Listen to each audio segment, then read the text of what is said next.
জরায়ু ফাইব্রয়েড, যা জরায়ু লিওমায়োমা নামেও পরিচিত, ফাইব্রয়েড মসৃণ পেশি কোষ ও তন্তুযুক্ত সংযোগকারী টিস্যু দিয়ে গঠিত। অনুমান করা হয় 70 থেকে 80% নারীর জীবনের কোনো না কোনো সময়ে জরায়ু ফাইব্রয়েড তৈরি হবে, তবে সবার লক্ষণ দেখা যাবে না বা চিকিৎসার প্রয়োজন হবে না। জেনে নেওয়া যাক জরায়ু ফাইব্রয়েড রোগীর খাদ্যাভ্যাস। সবুজ শাকসবজি এবং ফল। ফাইবার ও অ্যান্টি ইনফ্ল্যামেটরি উপাদান সমৃদ্ধ শাকসবজি ইস্ট্রোজেনের মাত্রা কমিয়ে ফাইব্রয়েডের বৃদ্ধি রোধ করে এবং ওজন নিয়ন্ত্রণে সাহায্য করে।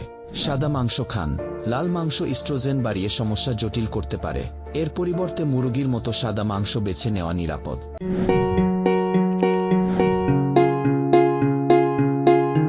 মাছ। সামুদ্রিক ও চর্বিযুক্ত মাছের ফ্যাটি অ্যাসিড প্রদাহ ও টিস্যুর ফোলাভাব কমিয়ে হরমোনের ভারসাম্য রক্ষা করে। গোটা শস্য। সাদা চাল বা আটার পরিবর্তে লাল চাল বা আটা গ্রহণ করুন। এর ফাইবার শরীর থেকে অতিরিক্ত ইস্ট্রোজেন ও বিষাক্ত উপাদান দূর করতে সাহায্য করে। Green tea. এতে থাকা অ্যান্টিঅক্সিডেন্ট ও প্রদাহ বিরোধী উপাদান ফাইব্রয়েডের আকার ছোট করতে এবং অতিরিক্ত রক্তপাত নিয়ন্ত্রণে সাহায্য করে। Apple cider vinegar. শরীর ডিটক্স করতে এবং জরায়ু সুস্থ রাখতে সালাদের সঙ্গে আপেল সাইডার ভিনেগার মিশিয়ে খাওয়া যেতে পারে।